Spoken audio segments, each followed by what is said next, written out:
The Little Mermaid. Far out in the sea where the water is very deep, the Sea King ruled the undersea world. In the deepest spot of the sea was his castle. The walls were made of blue coral. On the roof were shells that opened and closed when the water passed by. And that is where the Sea King lived with his mother and 4 daughters, each one born a year apart. The youngest of the 4 princesses was the Little Mermaid. She spent much of her time swimming to ships that had fallen to the bottom of the sea. The ships held treasures from the world above. She would fill her arms and set up her collection here and there. All the while she would sing. As she did, fish circled around to hear her. For the Little Mermaid's voice was the most beautiful one under the sea. The girls knew that when they turned 15, they could swim up to the surface for the first time. It would be a long time that the Little Mermaid had to wait, as she was the youngest. So she made her grandmother tell her all about life up on land. Tales about ships and towns, and every bit of stories about humans that she knew. Soon the eldest sister turned 15. She was the first to be allowed to rise up to the surface. When she came back, she had many wonders to tell her sisters about. She told about resting on soft white sand. High above was a deep blue sky with puffy white clouds. Later the sun set, she said, and the whole sky turned gold and red. She had watched the birds fly high above her, dipping and making turns in the red and gold sky. When the next sister turned 15, it was winter. She told of icebergs floating in the sea and shining bright. All the ships stayed far away from the icebergs, she said, as if in fear. But the icebergs did not seem lonely. They were like friends, floating close to each other. When it was the third sister's turn, she told about moving as close as she could to the gate of a town. She heard people call out, horses that went clip, clopping down the street, and even music that she had never heard before. All this the Little Mermaid heard with wonder. It wasn't fair that she had to wait the longest. At last the day came when she turned 15 too. Now she could rise up over the surface and see for herself. When she came up over the water, the Little Mermaid was next to a large ship. On the ship beautiful music was playing. Sailors were dancing on the deck. They were laughing and having a fine time. It must be a party. Now and then as the waves lifted up the Little Mermaid, she could see better. A handsome young man stepped out on the deck. When he did, 100 rockets rose in the air. The party was for him. Was it his birthday? She swam closer. The men all seemed to like that young man. When he spoke, the sailors would laugh. Sometimes they patted him on his back in joy. Once that made his crown fall off. The men laughed and picked it up. "A crown," said the Little Mermaid. "He must be a prince." Suddenly, it became very dark and the wind picked up. The sailors started to run about on deck. They pulled down the sail. The ship dipped and swooped. It rolled side to side, and up and down on the high waves. Then lightning. Thunder. A strong rainstorm hit. The poor ship started to tip on the rough waves. It was so dark that the Little Mermaid could see nothing. Then lightning lit up the sky, and she could see the young prince on deck. He seemed to be the only one still there. He was working hard to keep the ship afloat. He was throwing ropes out to his men who had jumped. But then, all at once, the waves got very high and the ship started to tip over. The prince was flung to the side of the ship and thrown overboard. Down into the sea he fell. He dropped very fast. What was the Little Mermaid to do? She knew that human beings cannot live under the water. She dove deep and fast. She reached out and was able to grab his shirt. Then she swam up to the surface as fast as she could. At last, she could pull his head above the water. There the two of them floated as the waves rose and fell. By morning, the storm had passed, yet the prince was as still as he had been all night. From far off the Little Mermaid saw tops of hills. "Land," she said. She swam to the shore, pulling him behind her. It was not easy to pull the young man up onto dry sand, but she did it. Was he dead? She sang a sad song. All of a sudden, the prince started to move. "Oh, are you all right?" she asked, and touched his forehead. Just then, she heard a group of girls come over. At once, she dove into the sea and hid behind a rock. They must not see her, a mermaid. The girls found the prince, who was now awake. They called for help, and soon, he was led off. The prince would never know that she had saved him. The little mermaid sank into a deep gloom. When she went back home, her sisters wanted to know all about her trip. But she was too sad to say anything. Days went by. Then weeks. The sisters went to their grandmother for help. The old woman went to her granddaughter. "Child, what is the matter?" she said. The little mermaid cried out, "Grandmother, I will never be happy again." She told about meeting the prince and saving him, then having to leave him behind. "Unless I can somehow walk on land and be with that young man, I will be sad for the rest of my days." "My dear," said the grandmother, "you know as well as I do that it is not possible for a mermaid to walk on two legs. Why? The only one who can do anything like that is the sea witch. But of course it is much too dangerous to go to her." The sea witch. Before she knew it, the little mermaid was headed to the far corner of the sea, where the sea witch lived. "This is no problem," said the sea witch when the little mermaid told her what she needed. "I fix problems much harder than this. Why? To have legs, all you need to do is to drink my potion." Then she turned to face the girl. "But I don't just give it away, you understand." "Oh," said the little mermaid. "What then is your price?" In her heart, she felt a lift. So there was a way she could have two legs, and be with the prince after all.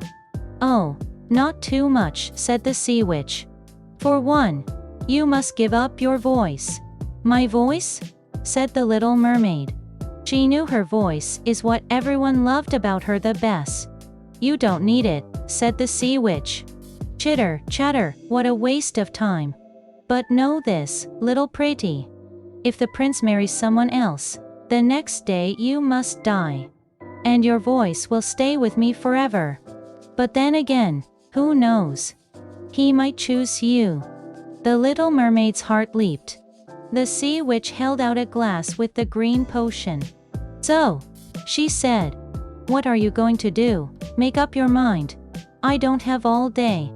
The little mermaid took the potion and drank it. At once she felt dizzy and in pain, as if a sword was being passed through her body. She spun and jerked about, then fell.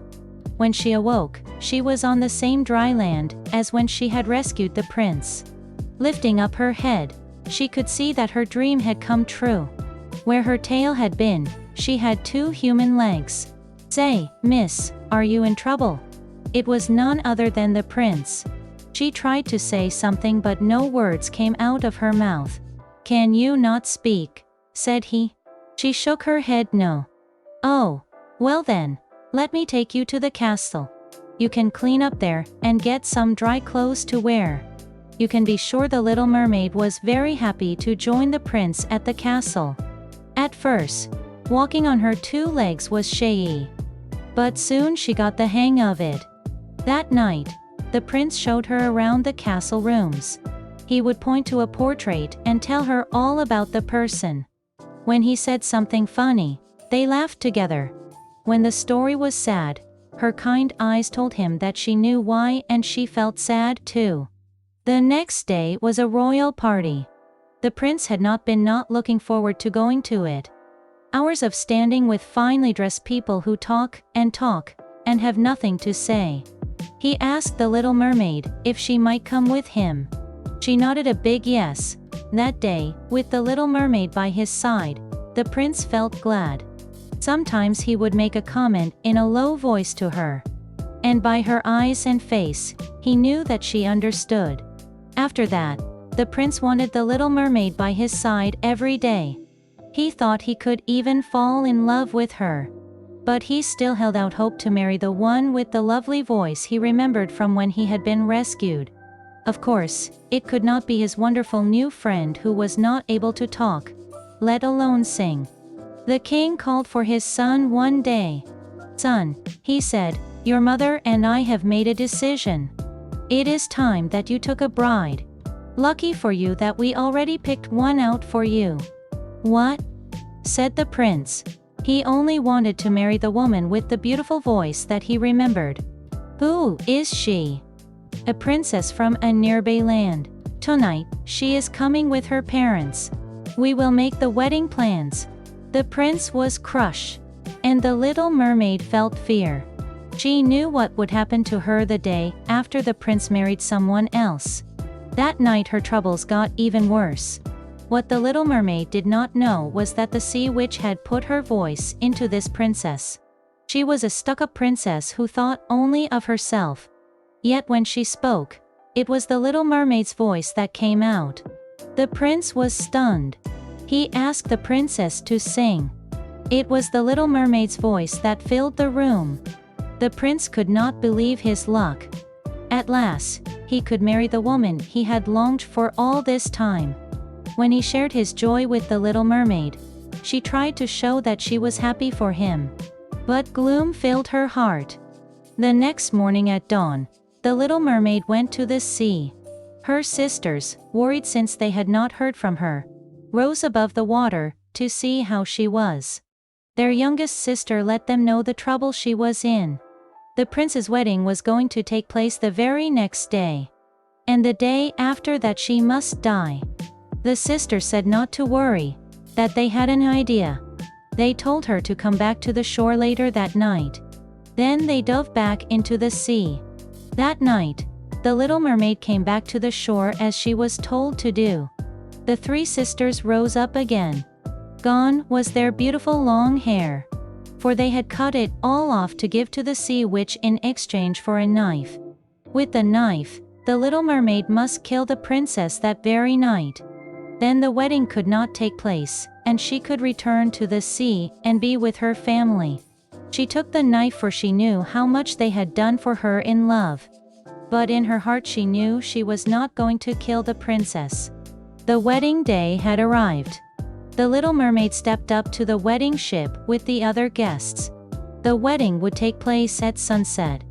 In the meantime, the three sisters had returned home. They were met with an angry father. "Where's your sister?" the Sea King shouted. "Where have you all been?" They told the father the trouble their youngest sister was in. The father swam up to the wedding ship. He saw the prince and princess getting ready to marry. He knew that his daughter did not use the knife the night before. At once, the Sea King rushed to see the sea witch. She laughed. She said there was only one way to save his youngest daughter from her fate. If he would just hand over his scepter to her, the little mermaid could be saved. With the scepter in her hand, the sea witch would rule the underworld kingdom. The Sea King took a deep breath. What else could he do? So, he agreed. The sea witch grabbed the scepter and laughed in glee. She rushed to the wedding ship to see her victory. The little mermaid saw the sea witch rise out of the sea. She saw that with the scepter, the sea witch had become a huge sea monster. Tentacles were twisting out from all over her body like an octopus. The little mermaid knew she must protect the prince, and even his new bride. So she took out the knife. Just then, one of the sea witch's tentacles reached out and lifted the little mermaid right off the ship. "This is the end for you," crowed the sea witch. Before the little mermaid knew it, she was wrapped up by the tentacle. She was spun to the very chest of the sea witch. And the knife she was holding, the sea witch's very own knife, she used it, and dove it deep into the chest of the monster. The sea witch reeled back in pain, and the little mermaid was freed. On the ship, the guests ran around in fear. The prince shot arrow after arrow at the monster. Finally, the sea witch dropped down under the water. As she fell, the little mermaid's voice was let go, and it returned to her. The princess then shouted in a gruff, harsh voice, What a lousy kingdom this is. You can't even have a proper wedding." The prince heard the princess, and knew that she was not who he thought she was. Then, the little mermaid started to sing. The prince knew that the voice he remembered belonged to the very one he had grown to love. The angry princess stormed off the wedding ship, and her family followed close behind. When the Sea King arrived, the scepter was floating in the sea, as if it were waiting for him. With a sweep of his arm, it was his again. "Well," said the Sea King, "I see my daughter is in good hands." And, with a wave of his scepter, he lifted the little mermaid back onto the ship. The prince put his arms around her. "Now I know it was you all along," said the prince. "Will you marry me?" The little mermaid had her voice back now. But with all the happiness in her heart, she could not manage to speak. So she nodded yes with a warm smile. And a wedding on board ship took place after all. The Little Mermaid. Far out in the sea where the water is very deep, the Sea King ruled the undersea world. In the deepest spot of the sea was his castle. The walls were made of blue coral. On the roof were shells that opened and closed when the water passed by. And that is where the Sea King lived with his mother and 4 daughters, each one born a year apart. The youngest of the 4 princesses was the Little Mermaid. She spent much of her time swimming to ships that had fallen to the bottom of the sea. The ships held treasures from the world above. She would fill her arms and set up her collection here and there. All the while she would sing. As she did, fish circled around to hear her. For the Little Mermaid's voice was the most beautiful one under the sea. The girls knew that when they turned 15, they could swim up to the surface for the first time. It would be a long time that the Little Mermaid had to wait, as she was the youngest. So she made her grandmother tell her all about life up on land. Tales about ships and towns, and every bit of stories about humans that she knew. Soon the eldest sister turned 15. She was the first to be allowed to rise up to the surface. When she came back, she had many wonders to tell her sisters about. She told about resting on soft white sand. High above was a deep blue sky with puffy white clouds. Later the sun set, she said, and the whole sky turned gold and red. She had watched the birds fly high above her, dipping and making turns in the red and gold sky. When the next sister turned 15, it was winter. She told of icebergs floating in the sea and shining bright. All the ships stayed far away from the icebergs, she said, as if in fear. But the icebergs did not seem lonely. They were like friends, floating close to each other. When it was the third sister's turn, she told about moving as close as she could to the gate of a town. She heard people call out, horses that went clip, clopping down the street, and even music that she had never heard before. All this the Little Mermaid heard with wonder. It wasn't fair that she had to wait the longest. At last the day came when she turned 15 too. Now she could rise up over the surface and see for herself. When she came up over the water, the Little Mermaid was next to a large ship. On the ship beautiful music was playing. Sailors were dancing on the deck. They were laughing and having a fine time. It must be a party. Now and then as the waves lifted up the Little Mermaid, she could see better. A handsome young man stepped out on the deck. When he did, 100 rockets rose in the air. The party was for him. Was it his birthday? She swam closer.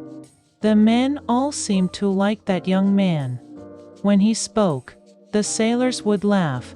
Sometimes they patted him on his back in joy. Once that made his crown fall off. The men laughed and picked it up.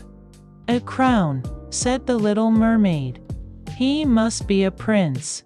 Suddenly, it became very dark and the wind picked up. The sailors started to run about on deck. They pulled down the sail. The ship dipped and swooped. It rolled side to side, and up and down on the high waves. Then lightning, thunder, a strong rainstorm hit. The poor ship started to tip on the rough waves. It was so dark that the little mermaid could see nothing. Then lightning lit up the sky, and she could see the young prince on deck. He seemed to be the only one still there. He was working hard to keep the ship afloat. He was throwing ropes out to his men who had jumped. But then, all at once, the waves got very high and the ship started to tip over. The prince was flung to the side of the ship and thrown overboard. Down into the sea he fell. He dropped very fast. What was the little mermaid to do? She knew that human beings cannot live under the water. She dove deep and fast.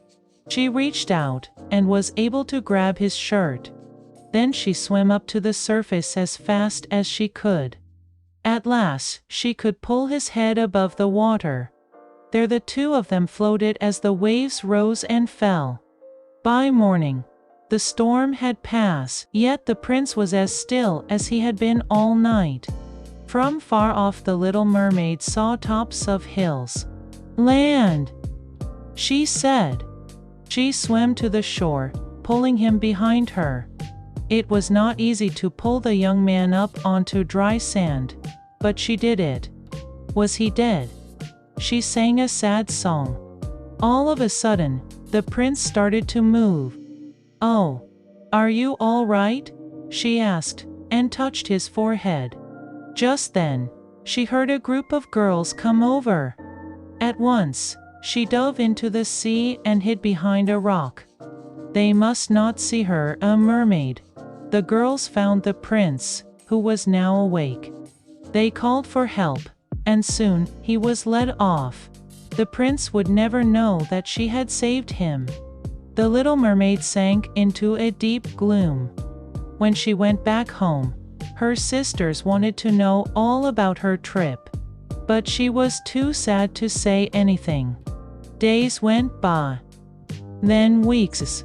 The sisters went to their grandmother for help. The old woman went to her granddaughter. "Child, what is the matter?" she said.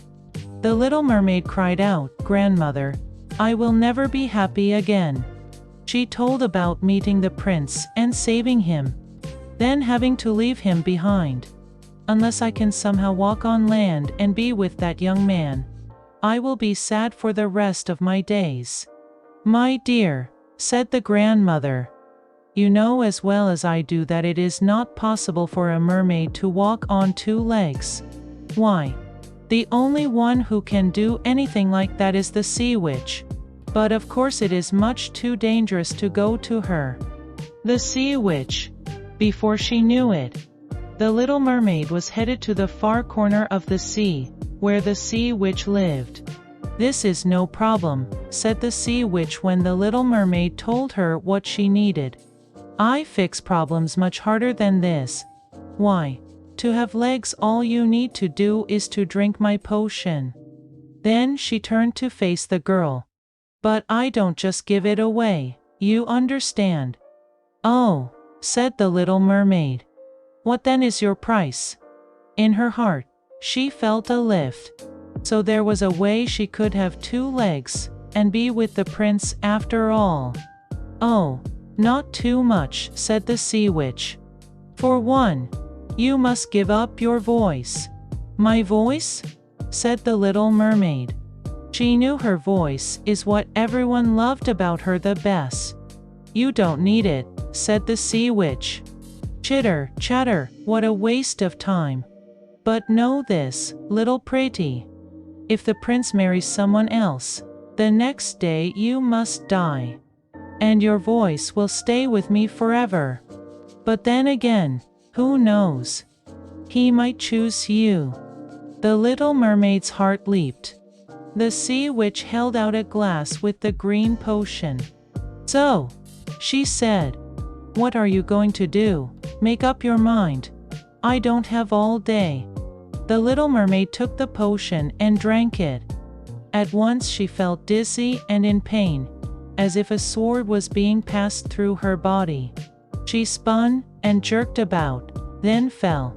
When she awoke, she was on the same dry land as when she had rescued the prince.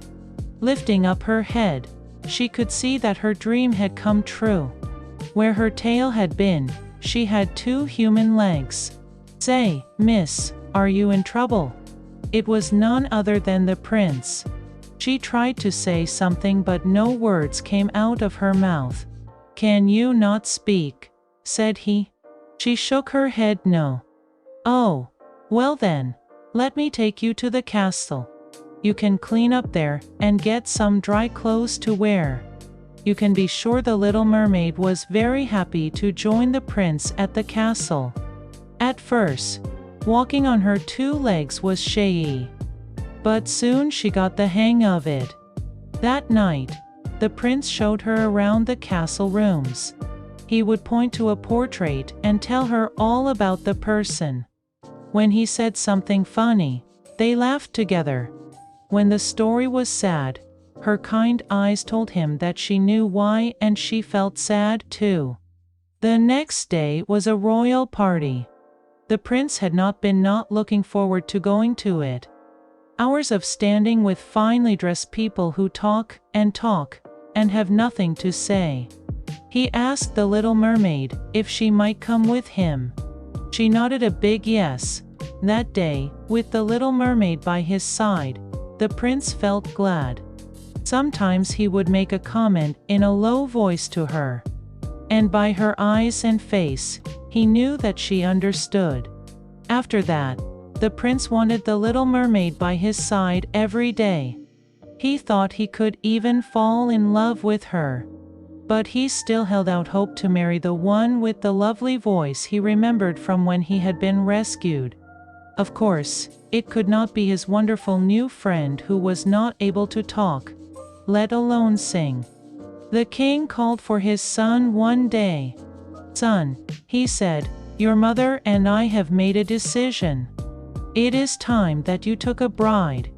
Lucky for you that we already picked one out for you." "What?" said the prince. He only wanted to marry the woman with the beautiful voice that he remembered. "Who is she?" "A princess from a nearby land.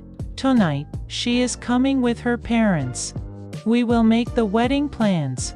The prince was crushed, and the little mermaid felt fear. She knew what would happen to her the day after the prince married someone else. That night her troubles got even worse. What the little mermaid did not know was that the sea witch had put her voice into this princess. She was a stuck-up princess who thought only of herself. Yet when she spoke, it was the little mermaid's voice that came out. The prince was stunned. He asked the princess to sing. It was the little mermaid's voice that filled the room. The prince could not believe his luck. At last, he could marry the woman he had longed for all this time. When he shared his joy with the little mermaid, she tried to show that she was happy for him. But gloom filled her heart.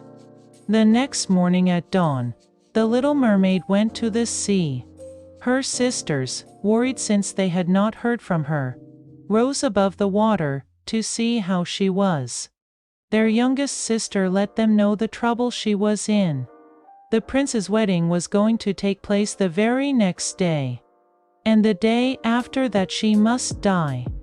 The sister said not to worry, that they had an idea. They told her to come back to the shore later that night.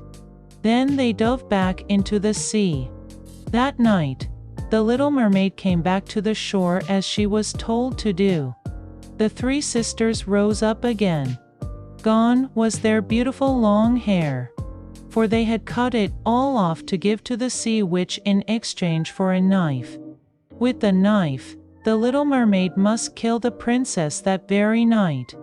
Then the wedding could not take place, and she could return to the sea and be with her family. She took the knife, for she knew how much they had done for her in love. But in her heart she knew she was not going to kill the princess. The wedding day had arrived. The Little Mermaid stepped up to the wedding ship with the other guests. The wedding would take place at sunset. In the meantime, the three sisters had returned home. They were met with an angry father. "Where's your sister?" the Sea King shouted. "Where have you all been?" They told the father the trouble their youngest sister was in. The father swam up to the wedding ship. He saw the prince and princess getting ready to marry. He knew that his daughter did not use the knife the night before. At once, the Sea King rushed to see the Sea Witch. She laughed. She said there was only one way to save his youngest daughter from her fate. If he would just hand over his scepter to her, the Little Mermaid could be saved. With the scepter in her hand, the Sea Witch would rule the underworld kingdom. The Sea King took a deep breath. What else could he do? So, he agreed. The Sea Witch grabbed the scepter and laughed in glee. She rushed to the wedding ship to see her victory. The Little Mermaid saw the Sea Witch rise out of the sea. She saw that with the scepter, the Sea Witch had become a huge sea monster. Tentacles were twisting out from all over her body like an octopus. The Little Mermaid knew she must protect the prince, and even his new bride. So she took out the knife. Just then, one of the Sea Witch's tentacles reached out and lifted the Little Mermaid right off the ship. "This is the end for you," crowed the Sea Witch. Before the Little Mermaid knew it, she was wrapped up by the tentacle. She was spun to the very chest of the Sea Witch. And the knife she was holding, the Sea Witch's very own knife, she used it, and dove it deep into the chest of the monster. The Sea Witch reeled back in pain, and the Little Mermaid was freed. On the ship, the guests ran around in fear. The prince shot arrow after arrow at the monster. Finally, the Sea Witch dropped down under the water. As she fell, the Little Mermaid's voice was let go, and it returned to her. The princess then shouted in a gruff, harsh voice, "What a lousy kingdom this is! You can't even have a proper wedding." The prince heard the princess, and knew that she was not who he thought she was. Then the Little Mermaid started to sing. The prince knew that the voice he remembered belonged to the very one he had grown to love. The angry princess stormed off the wedding ship, and her family followed close behind. When the Sea King arrived, the scepter was floating in the sea, as if it were waiting for him. With a sweep of his arm, it was his again. "Well," said the Sea King, "I see my daughter is in good hands." And, with a wave of his scepter, he lifted the Little Mermaid back onto the ship. The prince put his arms around her. "Now I know it was you all along," said the prince. "Will you marry me?" The Little Mermaid had her voice back now. But with all the happiness in her heart, she could not manage to speak. So she nodded yes with a warm smile. And a wedding on board ship took place after all.